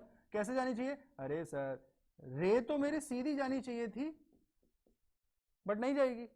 What will it happen? The proper refraction over there. What will happen? Sir ये थोड़ा सा normal की तरफ band हो जाएगी। Yes sir, मैंने band कर दिया। Got it guys? Again, let's try to draw the normal over there. ये पता करने के लिए कि भैया अब कहाँ जाएगी, राइट, ये अब कहाँ पर जाएगी। तो अब कहाँ जाएगी जरा समझने की कोशिश कीजिएगा। मैं इसको बाहर निकालने वाला हूँ। जरा बाहर निकालने के लिए क्या होगा, क्या होना चाहिए, अब सिर्फ फिर से थोड़ा बिल्कुल स्ट्रेट चलना चाहिए था, लेकिन ये स्ट्रेट तो जाएगी ही नहीं। क्या होगा ना, it is entering into the again denser medium guys. तो क्या हो जाएगा, अब ये बैंड हो जाएगी, ये बैंड हो जाएगी, ये देखिए, नाउ इट हैज बीन बैंडेड। तो दिस इज द एक्चुअल रे path of the light entering into the prism. अब मोस्ट इंपोर्टेंट पॉइंट मैं आपको बता देता हूं, यहां पर जो डेविएशन एंगल होता है, जो एंगल ऑफ डेविएशन है, हम लोग इसको मेजर करते हैं, ये रहा, राइट। तो ये कौन सी रे है मेरे पास, विच रे इज दिस, ये वाली रे कौन सी, ये सब तो मैं हटा देता हूं, ये आपको पता चल गया, राइट। तो मेरे पास जो ये वाली रे है, ये वाली रे, ये कौन सी है, इट इज द एक्चुअल रे बेटा, एक्चुअल रे। मतलब ऐसे रियल में रियली ये रे मेरे पास एग्जिट करनी चाहिए थी, बट ये वाली रे एग्जिट नहीं कर रही है, राइट। क्या हो रहा है, मेरे पास जो रियल में एमरजेंट रे है, एमरजेंट रे में कौन सी है, दिस इज द एमरजेंट रे। मतलब ये बाहर कौन सी रे निकली है, sir this is one, and this ray is called emergent ray. Got it guys, this is emergent ray. तो sir what is the angle between the actual and the emergent ray, easily I can find out. मैं यहाँ पर एक D को रखूंगा और D को रख के यहाँ पर मैं देख लूंगा, ये वाली मेरे पास एक ये वाली रे है जो जानी चाहिए थी इस तरीके से, लेकिन नहीं गई है। देखिए ये मेरे पास इंसिडेंट रे है एक्चुअल में। Got it. अब ये बाहर कैसे निकली है, ऐसे। अरे भाई तो इन दोनों के बीच में एंगल नहीं निकाल सकते क्या, इसी को तो बोलता हूं मैं, I used to call it the what, del. This is nothing, it is called angle of deviation, angle of deviation. Practical में यही डेल आप लोगों को निकालना होता है। It is very very important part, right. So here अब किस टाइप से क्वेश्चन अब आते हैं, आपसे ये पूछता है, just give the condition when this del should be the minimum, ये डेल मेरे पास मिनिमम होना चाहिए। अरे भाई डेल मिनिमम होने की क्या कंडीशन होनी चाहिए, हम आपको बताते हैं, जरा समझने की कोशिश कीजिएगा। अगर मेरे पास ये वाली रे, हालांकि आपको ये इस बेस के पैरेलल नहीं दिख रही होगी, देख रहे हैं, this is not parallel to this one, this blue line it's not parallel to this particular base BC, ये बेस BC के पैरेलल नहीं है। अगर ये बेस BC के पैरेलल हो गई तो बेटा मिनिमम डेविएशन कंडीशन अकर हो जाएगी। Got it? ये बहुत ही स्पेसिफिक है, याद रखिएगा। Again I am just telling, अगर मेरे पास ये रिफ्रैक्टेड रे, दिस इज रिफ्रैक्टेड रे, अगर बेटा रिफ्रैक्टेड रे बेस BC के पैरेलल हो जाती है तो बेटा डेल क्या होता है मेरे पास, minimum. This is the condition, right, this is the condition. और आपको कुछ और कंडीशन भी मिलती है क्या, if I dash is equal to this one, if R equal to R2, again then the minimum deviation condition may be occur। तो यहां पर क्या है, ये ग्राफ भी बनाना है आप लोगों को, राइट। मैं थोड़ा सा इसको क्लियर कट कर देता हूं, जरा समझ लीजिएगा, राइट। तो यहां पर ये ग्राफ किस तरीके से बनता है, ये आपको एग्जाम में बनाना होता है, राइट। इन प्रैक्टिकल नोटबुक क्या होता है कि बेटा अगर मैं किसी भी एंगल से, राइट, मैंने अगर मान लीजिए यहाँ पर आई दे रखा है, अगर मैंने 30 डिग्री से रे को इंसिडेंट करा, 30 डिग्री से रे को इंसिडेंट करा, तो मुझे क्या मिलेगा यहाँ पर, ये मुझे उसके कॉरेस्पॉन्डिंग डेल मिलेगा। डेल का मतलब एंगुलर डेविएशन मिलेगा, ये मुझे एंगुलर डेविएशन मिल गया। उसके बाद मैं क्या करता हूँ, फिर से मैं एंगल को क्या करता हूँ, बढ़ा दूंगा। देखिए, I will increase the angle, let us suppose it is about 30 degree, again 35 degree, again 40 degree, 45, 50, 55, मैं इस तरीके से एंगल्स बना सकता हूँ बेटा 5 डिग्री के वेरिएशंस पे। Got it guys? तो क्या होगा, एक एंगल ऐसा होगा बेटा, single angle would be like that, जहां पर जो डेविएशन होगा, where the deviation would be minimum, where the deviation would be minimum, और यही डेल क्या कहलाता है, मिनिमम। और एक ऐसे एंगल को क्या बोलते हैं, मिनिमम। ये एक ऐसा एंगल होगा, एक ऐसा एंगल होगा कि जहां पर ये जो रे है वो बेस के पैरेलल हो जाएगी, ये वाला आर एंगल R1 R2 के इक्वल हो जाएगा, और ये आई डैश मेरे पास दूसरे वाला I2 के बराबर भी हो जाएगा। Point to be noted over there. Got it guys? तो आप लोग ये पॉइंट याद रखिएगा, right? So that was about the prism. So now let's go through the next one. Now the minimum deviation, as I told you before, right, what the minimum deviation is, minimum deviation में क्या होता है मेरे पास जो prism होगा वो क्या होना चाहिए, ये वाला जो reflected ray should be parallel to this particular one. Got it guys? अगर ये इसके पैरेलल हो जाएगा, if that will be parallel to this one, right guys? अगर ये इसके पैरेलल हो गया मेरे पास, reflected ray parallel to the base one, तो क्या हो जाएगा मेरे पास, मिनिमम डेविएशन कंडीशन मेरे पास कर हो जाएगी। या फिर जैसे आई जस्ट टोल्ड यू, क्या हो गया, अगर मेरे पास ये दोनों ही कंडीशंस भी होंगी तो भी मिनिमम डेविएशन होगा। Again there will the minimum deviation condition. Got it guys? So this is a very very important formula. ये मेरे पास रिफ्रैक्टिव इंडेक्स दिया हुआ है, आपसे पूछा जाता है कि भाई अगर मेरे पास ये कंडीशन गिवन है, अगर मेरे पास ये पर्टिकुलर कंडीशन गिवन है, तो आप ये बताइए कि मिनिमम डेविएशन अगर कंडीशन हो रहा है तो रिफ्रैक्टिव इंडेक्स बताइए, right. You just tell me the refractive index of this particular prism. कैसे निकालेंगे, sine I by sine r, sine A plus del, right. This is the condition for del minimum, remember that, the max, sine A by 2, A is what, this is the prism angle. Got it? sin a by 2, a plus del minimum divided by 2. In this way you can find out the refractive index of the prism. ये बहुत important formula है, point to be remember guys. Now here what we have, so again we have the optical instruments. Got it guys? So here we can explain what the exactly optical instrument is. We know that sir optical instrument में मैंने आपको बताया था कि मेरे पास जो particular lenses हैं, राइट, जैसे कि कॉन्वेक्स लेंस की बात करते हैं हम लोग, तो कॉन्वेक्स लेंस में मेरे पास जो एक सिंगल केस होता है, राइट, ऑप्टिकल इंस्ट्रूमेंट्स के केस में बेटा जो मेरे पास कॉन्वेक्स लेंस होता है, वहां पर मेरे पास स्पेशल केस कौन सा होता है, वर्चुअल और इरेक्ट का। Got it guys? Virtual and erect का मेरे पास एक प्रॉपर केस है, और 6 केस इट इज। उसका 6 केस क्या है, जरा समझने की कोशिश कीजिए। दिस इज मेरे पास, right, the focus distance from here, that the focal length, this is the pole. Got it guys? अगर मेरे पास object, if the object is between the pole and focus, object is between the pole and focus, then जो image मेरे पास frame होता है, right, जो मेरे पास image prepare होती है, that always be a virtual, erect but highly magnified. Got it? तो जरा समझने की कोशिश कीजिएगा। रेज अगर मेरे पास यहां से जाएंगी तो आई know that will move from the focus, हम सब लोग जानते हैं। और दूसरा पॉइंट क्या, अगर ये पोल से जाएगी तो यहां से ओपन हो रही है, तो आप जरा देखिएगा ये दोनों रेज यहां पर पैरेलल है, लेकिन यहां पर अब ये ओपन होती जा रही है। now both of these two rays are opening and we know that अगर दो ये particular rays, two rays never used to get meet together तो कभी इमेज नहीं बनती। तो यहाँ पर जो पर्सन है वो अपनी आई से देख रहा है, राइट, तो उसको कहां पर दिखेगा पर्टिकुलर ये इमेज? नो सर, अब उसको वर्चुअली ये यहां पर, इधर, इसको मैं पीछे की तरफ बढ़ाऊंगा, राइट, लाइक दैट, और ये मुझे यहां पर कहीं वर्चुअल इमेज मिल जाएगी and that particular image will be the virtual erect and highly magnified. Got it guys? That will be the virtual erect and highly magnified. मतलब ये जो मेरे पास इसकी प्रॉपर्टी है, ये बहुत ही ज्यादा मैग्नीफाइड इमेज हमें दे सकता है, 10-20 गुना तक ये पर्टिकुलर इमेज हमें दे सकता है, राइट गाइस? लेकिन हम लोग यहां पर सबसे पहले जो बेसिक कॉन्सेप्ट इसे याद रखते हैं, that is the simple microscope. Simple microscope क्या करता है, आपका 20-30 टाइम्स बड़ी हमें इमेज दिखा सकता है, तो उसका जो मैग्निफिकेशन होता है वो अराउंड मेरे पास, राइट, 20-30-50 तक भी हो सकता है। तो यहाँ पर क्या है, the microscope is optical instrument to see the very small object. यहाँ पे लिखा हुआ है, ये हम अभी आपसे लास्ट 2 मिनट्स में डिस्कस कर चुके हैं बेटा। अब यहाँ पर सबसे मेन पॉइंट है सिंपल माइक्रोस्कोप की क्या कहानी है। अच्छा, मैं आपको बता दूं, सिंपल माइक्रोस्कोप और कंपाउंड माइक्रोस्कोप और astronomical, terrestrial and all that, right, और रिफ्लेक्टिंग टाइप टेलीस्कोप में बेसिक कॉन्सेप्ट जो हम पिकअप करते हैं, that is only about the simple microscope. Got it guys?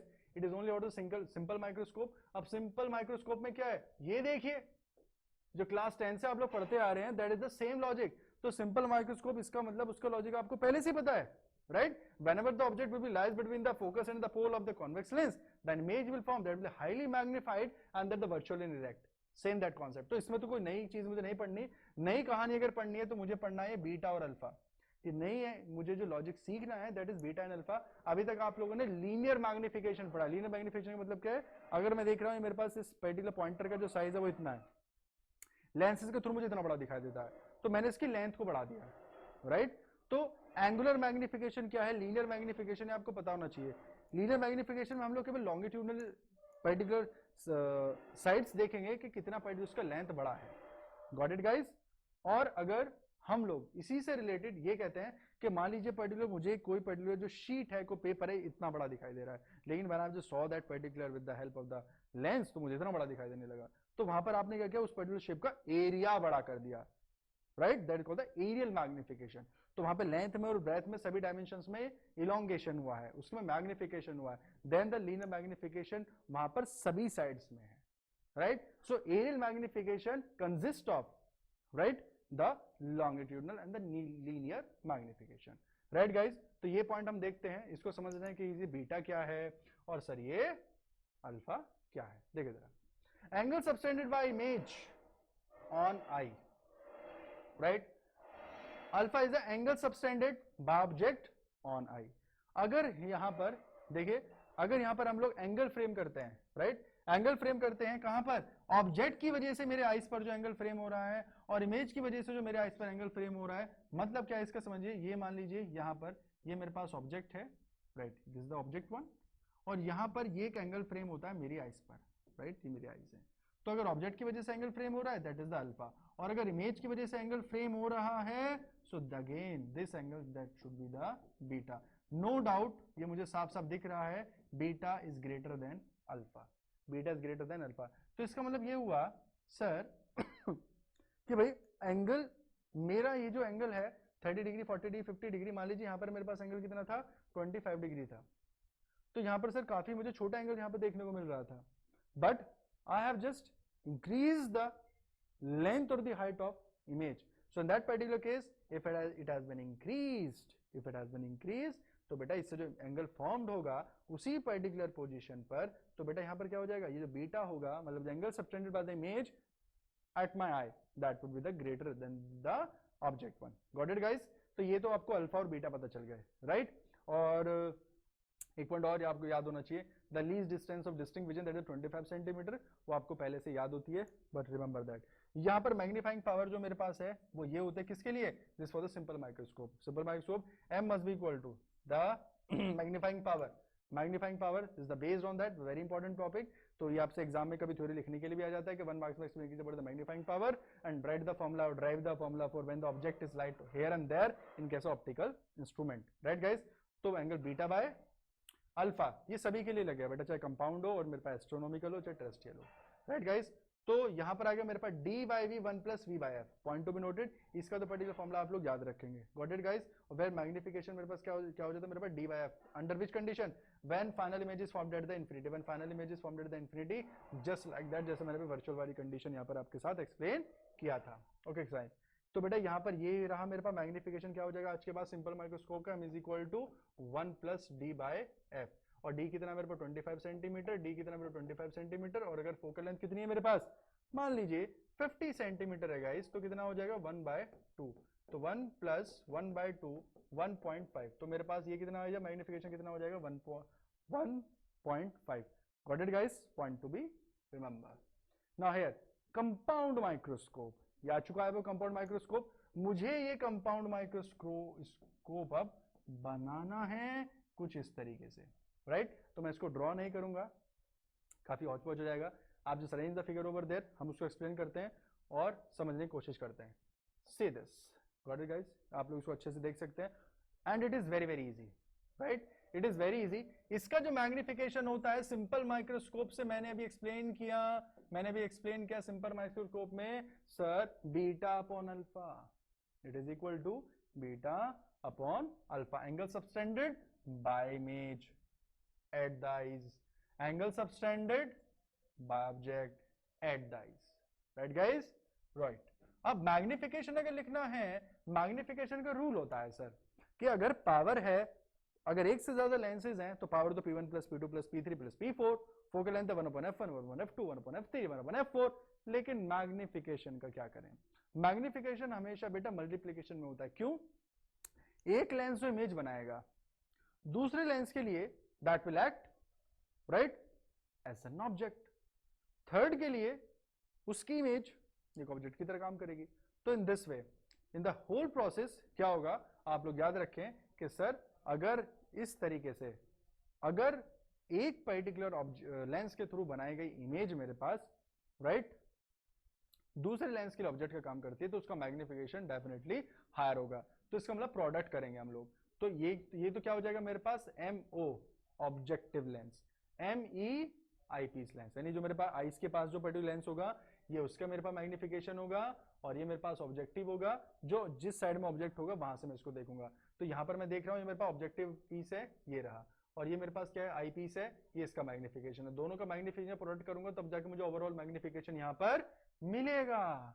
अब इमेज कैसे फ्रेम हुआ है वो जरा समझने की कोशिश कीजिएगा, इट इज वेरी इजी। यहाँ पर मेरे पास ऑब्जेक्ट है, यहाँ पर मेरे पास ऑब्जेक्ट है, और ये मुझे बताने की जरूरत नहीं है, यहाँ पर जो मेरे पास ये ऑब्जेक्ट है, हियर आप जस्ट कंसीडर्ड ओवर देयर, यहाँ से रेज जाती हैं, फोकस से जाती है, ये ऑब्जेक्टिव लेंस है, दिस द ऑब्जेक्टिव लेंस, तो इसकी फोकस जो यहाँ से जाएगी तो इसमें इसको क्या बोलूंगा f0, right guys, I can use to call it the f0 over there, right guys. Now the next ray should get move through the pole, तो यहाँ पर इमेज बन गई। चलो ये कोई बड़ी बात नहीं हुई, बड़ी बात अब होगी। आपको देखने से लग रहा है ऑब्जेक्टिव लेंस का जो साइज है वो छोटा है, इसका जो साइज है बड़ा है, तो दोनों की फोकल लेंथ में भी वेरिएशन होगा, एक ज्यादा होगा और एक कम होगा। तो जरा समझने की कोशिश कीजिए, हम लोग एक ऐसा लॉजिक लगाते हैं कि पहले वाले लेंस से जो फॉर्म्ड इमेज है, पहले वाले लेंस से जो इमेज हमने फॉर्म की है वो इस वाले लेंस के फोकल लेंथ, ये आई पीस की फोकल लेंथ है, ये देखिए आप लोग देख सकते हो आई पीस की फोकल लेंथ है, ये इसकी फोकल लेंथ के अंदर बने। उससे क्या फायदा होगा सर, बिकॉज कॉन्वेक्स लेंस का 6th केस में जानता हूं, अगर मेरा ऑब्जेक्ट फोकस पॉइंट और ऑप्टिकल जो मेरे पास जो पोल होता है, राइट, जो मेरे पास पर्टिकुलर जो पोल वाला पार्ट होता है, उन दोनों के अगर बीच में बनेगा तो वो उसकी इमेज क्या बनाएगा, सेम साइड में बनाएगा, वर्चुअल बनाएगा, इरेक्ट बनाएगा और हाईली मैग्नीफाइड बनाएगा। इसी चीज का हम लोग फायदा उठाते हैं। तो जरा समझिएगा, पहले वाला लेंस से मैंने क्या करा, उसकी इमेज तो बनाया मैंने, उसकी इमेज तो बनाई मैंने, लेकिन मैंने क्या करा, इस वाले लेंस को ऐसे अरेंज किया, इस वाले लेंस को ऐसे अरेंज करा कि इससे जो इमेज बनी है वो इसके फोकस के अंदर बने। तो इसका फोकस क्या ये रहा और इसकी इमेज बनी है यहाँ पर इस जगह। तो मुझे क्या हुआ, मेरा टारगेट कंप्लीट हो गया। कैसे टारगेट कंप्लीट हुआ sir? In this way I have got an image between this particular pole and over here. Got it guys? So इससे जो मेरे पास इमेज बनेगी कहां पे बनेगी? सेम साइड में बनेगी। अब ये कौन सा कॉन्सेप्ट हो गया? अब ये मेरे पास कॉन्वेक्स लेंस का 6 केस हो गया जिससे मेरी इमेज बनेगी। तो इसका मतलब ये हुआ इससे जो मैग्निफिकेशन होगा और इससे जो मैग्निफिकेशन होगा, इसके लिए इसका इमेज ऑब्जेक्ट का काम कर रही है। I told you 2 minutes before. तो फाइनल इमेज जो बनेगी मेरे पास यहीं पर बनेगी। देख सकते हैं आप लोग कैसी बन रही है? हाईली मैग्निफाइड है। और कैसी है ये देख सकते हैं आप लोग, द इन्वर्टेड वन, राइट? ये ऑब्जेक्ट है और ये मेरे पास इन्वर्टेड वन है। तो इस वाले लेंस के लिए ये इमेज का काम कर रहा है। तो आप अपनी जो आइज से देख रहे हो दैट द फाइनल इमेज, और ये बहुत ज्यादा बड़ी बनती है। Got it guys? तो कंपाउंड माइक्रोस्कोप का लॉजिक है किस तरीके से हम इसे इमेज बनाते हैं, one of the most important. Exam में आने के चांसेस आपके काफी ज्यादा होते हैं। Now the special cases, there we have the 2-3 special cases for all the optical instruments. तो point to be noted over there. What else we have? इसका मैग्निफिकेशन लिखना बच्चों का खेल है। कैसे? हम एक लॉजिक आपको याद करा देते हैं, उसको याद रखेंगे आप लोग। क्या है समझिएगा। मैग्निफिकेशन का एक तरीका होता है बेटा याद करने का। मैग्निफिकेशन को कैसे याद रखते हैं? m is equal to V upon U. ठीक है सर। सिंपल माइक्रोस्कोप का जो मैग्निफिकेशन है, मतलब जो सेकंड वाली शेप है, कौन से वाली? ये वाली। इसने क्या किया? कौन से कॉन्सेप्ट का फायदा उठाया है? अरे सर वर्चुअल वाले कॉन्सेप्ट का फायदा उठाया है। इसने वर्चुअल वाले कॉन्सेप्ट का फायदा उठाया। वर्चुअल वाला मतलब उसका 6 केस था, उसका फायदा उठाया है। और यहां पर इससे पहले हमने क्या किया था? ये देखिए this one, here you can just C where it is the simple microscope. Here we have simple microscope. You can just see this one. I just want to show you this one. ये मेरे पास कौन सा case है? ये microscope का तो ये simple microscope है ना, और सिंपल माइक्रोस्कोप का वही लॉजिक है, when object is between the focus point and the optical centre, तो m is equal to 1 plus d by f। तो अगर lens, convex lens virtual case को पिकअप करता है तो magnification 1 plus d by f, और normal case अगर pickup करता है तो जनरली क्या लेंगे आप लोग? v by u। What you will consider? v by u, जो मैंने लिख दिया। तो बेटा कंपाउंड के केस में हमने क्या किया? ये देखिए, वैसे तो नॉर्मल केस लिया। दिस लेंस है, we haven't considered the virtual case of this one. तो भाई इसका मैग्निफिकेशन कैसे लिखूंगा? नॉर्मल लिख लो ना। अरे ये देखिए लिखा हुआ है sir, v not upon u not, magnification is mention as the v upon u, no problem. तो v अपॉन u तो लिख दिया आपने, ये मैंने यहां पर लिख दिया। ये मैं आपको याद करने का तरीका बता रहा हूं, रटने की जरूरत नहीं होती। अब सेकंड वाला जो था मेरे पास कौन सा? आईपीस वाला। आईपीस वाला क्या कर रहा है? सिंपल वाले माइक्रोस्कोप के लॉजिक को फॉलो कर रहा है। तो मैग्निफिकेशन का फॉर्मूला क्या हो जाता है? m is equal to 1 plus d by f। और कौन सा लेंस था? आईपीस वाला, just mention it, fe। You will get this particular one. दोनों को क्या कर दीजिए? Product, right? So this would be the m naught, this would be the me, दोनों प्रोडक्ट करेंगे you will get this particular expression. Got it guys? तो रटना नहीं है बिल्कुल भी नहीं रटना है। आप लोग इस तरीके से इजीएस्ट मेथड से इसको याद कर सकते हैं। तो आप लोग ये भी पॉइंट कंसिडर करेंगे, ये न्यूमेरिकल पॉइंट है, राइट? यहाँ से सिंपल वैल्यू आपको दे देता है। तो मेरे पास जो ट्यूब्स होती हैं जिनमें हम कंपाउंड माइक्रोस्कोप बनाते हैं इस तरीके से, तो इसकी लेंथ देता है, ठीक है बेटा? तो यहाँ पर देखिए, तो डिनोटेड बाय ट्यूब की लेंथ क्या है? L है। तो यहाँ से लेके इसकी जो लेंथ है वो L है बेटा। तो क्या मेंशन किया हुआ है इसने? v not upon u not is equal to L upon f not, is equal to L upon f not. कैसे आया मेरे पास? इसकी जो इमेज बनती है वो यहाँ पर बनती है, और इन दोनों के बीच का जो सेपरेशन है वो क्या मेरे पास? ये जो f ही है that is quite less. Got it guys? तो यहाँ पर मैं ये कंसिडर कर लेता हूँ कि भाई v not upon U not किसके बराबर है? L अपॉन f नॉट के बराबर होगा। L अपॉन f नॉट के बराबर होगा। रीजन बीइंग क्योंकि इसके जो यहाँ पर ये जो हम इसका इमेज बनाते हैं, ये जो u बनता है दैट इज ऑल्सो लेस। तो इस वाले लेंस के लिए मेरा जो u नॉट होता है वो f नॉट के ही अप्रोक्सीमेट इक्वल होता है, और जो v नॉट है that is approximately equal to the length of this particular tube. Got it guys? तो फॉर्मूला मेरा थोड़ा सा चेंज हो जाएगा और कुछ नहीं होगा। ये देखिए v not upon u not की जगह L अपॉन f नॉट या मेंशन कर सकते हैं, राइट? इमेज कैसी बनेगी मेरे पास? मैग्निफिकेशन के केस में real inverted image would be over there, you can mention it over there, right guys? Third case, the final image is formed at the infinity. Final image formed at the infinity. अच्छा, ये image कब form होगी वो समझ लीजिए, मैं आपको diagram बना के दिखा देता हूँ। ये मेरे पास पहले वाला ऑब्जेक्टिव पीस और ये वाला मेरे पास आई पीस। इस वाले लेंस ने जो इमेज बनाया वो बनाया, अगर ये इमेज कहाँ पर बना देता है? इस वाले लेंस के फोकस पे बना देता है। इस वाले लेंस के फोकस से बना देता है। तो हुआ क्या, अब ये वाला जो लेंस इमेज बनाएगा वो कहां पर बना देगा बेटा, ये इमेज बना देगा कहां पर, इन्फिनिटी पर, राइट। क्या कहा उसने, image formed at the infinity, किसकी तरह, वीई। भाई ये जो इमेज बनाएगा तो वीई होगी ना, तो इसके थ्रू जो इमेज बनेगी वो क्या है, वी। अगर इन्फिनिटी पर होगी तो बेटा फॉर्मूला चेंज हो जाएगा, और यहां से भी क्वेश्चन काफी ज्यादा पूछे जाते हैं, राइट। याद रखिएगा M is equal to V not upon U not की जगह ये 1 प्लस हट जाएगा, डी अपॉन एफ ई को ऐसे रखिएगा, डी अपॉन एफ ई देखो, you can replace this like, और ये पर्टिकुलर वैल्यू देखो सेम दैट, तो L is equal to V not upon F not. ये मोस्ट इंपॉर्टेंट पार्ट है बेटा, राइट। सो इसके बाद ये तो था मेरे पास कंपाउंड माइक्रोस्कोप, राइट। एक से ज्यादा लेंस थे तो इसमें मैंने इसको कंपाउंड कहा। नेक्स्ट आ जाएगा मेरे पास telescope, right guys, telescope it is also very very important. तो मैग्निफिकेशन याद करने का तरीका हमने आपको बता दिया। एस्ट्रोनॉमिकल टेलीस्कोप, एस्ट्रोनॉमिकल टेलीस्कोप में क्या डिफरेंस है सर, कंपाउंड में जो ऑब्जेक्ट हैं वो मेरे पास होते हैं, राइट। बैक्टीरिया ये सब चीजें मैं देखने के लिए उसे डिस्कस उसको स्टडी करता हूँ, राइट। एस्ट्रोनॉमिकल में क्या है, ऑब्जेक्ट मुझे नहीं पता, sun, star, moon, heavenly bodies को देखता हूँ, बहुत बड़ी बॉडीज को which are very very far away from me, from the earth surface, right guys. We used to use this astronomical telescope to see such a heavy bodies, right guys. तो देखते हैं किस तरीके से इसकी इमेज फॉर्मेशन होता है। This is the next particular one, क्या है मेरे पास, again objective piece, eye piece. देखने से पता चल रहा है that is quite small, that is quite higher. तो इसका जो अपर्चर होता है, इसका जो साइड होता है ना, ये जो डायमेंशन होता है बेटा, we use to call it the aperture, याद रखिएगा, it is called aperture, right. या फिर आप बोल सकते हैं dia of this lens, dia मतलब डायमीटर। सेम दैट, बार बार ये फॉर्मूला चेंज करने की जरूरत है। मैग्निफिकेशन क्या, magnification nothing, it is the angle subtended by the image at the eye और the angle subtended by the object at तो बीटा अपॉन अल्फा, ये तो फिक्स है।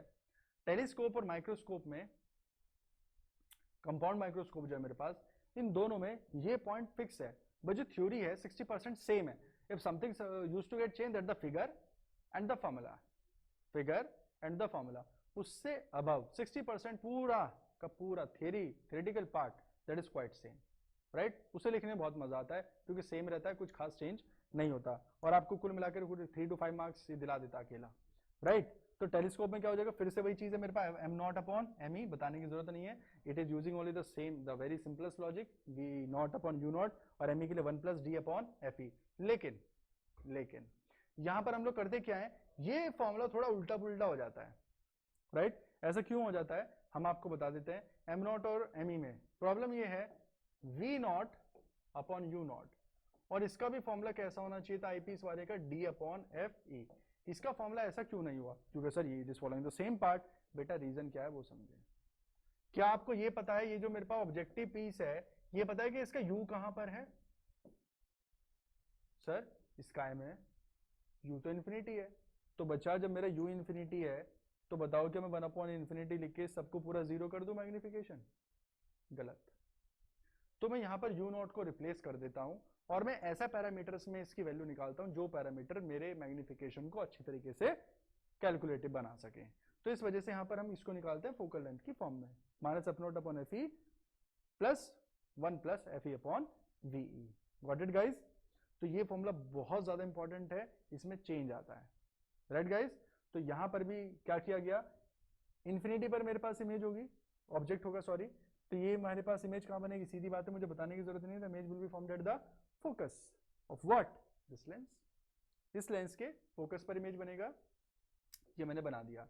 और सेम कॉन्सेप्ट में फिर से पिकअप करता हूं, अब ये जो इमेज बनी है वो इसके फोकस के कहीं बीच में लाई करनी चाहिए। वो देखिए ये रहा इसका पर्टिकुलर फोकस पॉइंट, इस वाले लेंस का फोकस पॉइंट है, इसके बीच में बनी, तो फिर से वही पॉइंट हो जाएगा मेरे पास। When object is light between the pole and the focus point, between the pole and the focus point, the image will be highly magnified on the same side, the virtual indirect, right guys। तो यहाँ पर इसकी image बनेगी और बहुत ज्यादा बड़ी image बनेगी, तो दिस इज द VE, तो same that we can get the final answer, right guys. तो याद करना बड़ा आसान है, समझने में टाइम लगता है, ये चीज मैंने आपको समझा दी है, just remember that, right guys. Again the special cases, same that one, object अगर मेरा कहां पर है, नॉर्मली अगर इन्फिनिटी पर मैं कंसीडर कर रहा हूं तो ये फॉर्मूला तो मैंने भी लिखा, इसमें तो कोई दिक्कत नहीं है। और जो फोकल लेंथ होगी मेरे किसके बराबर, हो जाएगी। ये सॉरी, जो दोनों के बीच का जो सेपरेशन है, ट्यूब की जो लेंथ होगी मेरे पास टेलीस्कोप की काफी बड़ा होता है, आप लोगों ने स्कूल्स में देखा होगा अपने, right, that is equal to F not and U E. F not क्या है मेरे पास, ऑब्जेक्टिव पीस की फोकल लेंथ है, और फोकल लेंथ बहुत ज्यादा बड़ी है, और यूई क्या है, very very less comparative to that. The when a final image is formed at the infinity, infinity का मतलब क्या है, सेम दैट केस, अगर जो मेरे पास ऑब्जेक्टिव पीस है, अगर इमेज का बना देता है, अगर ये जो मेरे पास ऑब्जेक्टिव पीस है और ये मेरे पास कौन सा है, राइट, देखिए ये वाला, अगर मैं क्या करता हूं, इसके थ्रू जो मेरे पास इमेज बनी है वो कहां पर बना देता है, मान लीजिए उसने कहां पर इमेज बनाई, ये तो अपने फोकस पे इमेज बनाएगा, तो फोकस पे अगर इसके इमेज बनाएगा, उसने क्या किया, इसके भी फोकस पे बना दिया, इसने जो इमेज बनाई वो इसके भी फोकस पे बना दी, तो काम ही खत्म हो गया फिर तो। जब ऑब्जेक्ट फोकस पर है तो इमेज कहां बनेगी मेरे पास सर, इन्फिनिटी पर बनेगी। सेम दैट केस, ये वही पॉइंट है, image is formed at the infinity, तो क्या हो जाएगा, M must be equal to F not upon F E, और एल का वैल्यू क्या हो जाएगा मेरे पास, F not plus F E. Got it guys, it is very very important, right guys. So the reflecting type telescope, guys, reflecting type telescope in this particular one, in this telescope, so the concave mirror is used as an objective in place of convex lens. यहाँ पर आप लोग समझ लें, अगर मुझसे कोई ये पूछेगा एस्ट्रोनॉमिकल टेलीस्कोप में जो लेंस बेस्ड होता है, तो ये जो हमारे पास सभी जो ऑप्टिकल इंस्ट्रूमेंट थे, इन सब में क्या हो रहा था, refraction was happening over there, refraction was happening over there. But reflecting type telescopes are much better than these type of the refracting type telescopes. Reason being, again I'm just telling you, light energy का waste नहीं करते, light energy का waste नहीं करते, image बिल्कुल भी blur नहीं होता, और इनके अंदर contrast भी बहुत ज़्यादा अच्छा होता है। तो अब याद रखें, it is free from chromatic aberration, it is free from chromatic aberration. अच्छा, दोनों में डिफरेंस भी पूछा जाता है, याद रखिएगा। तो क्रोमेटिक एब्रेशन का मतलब क्या है, कलर की मिक्सिंग इतनी ज्यादा हो जाती है कभी कभी लेंस में, तो आप उनमें सेपरेट, बिल्कुल भी सेपरेटनेस नहीं देख पाते, राइट।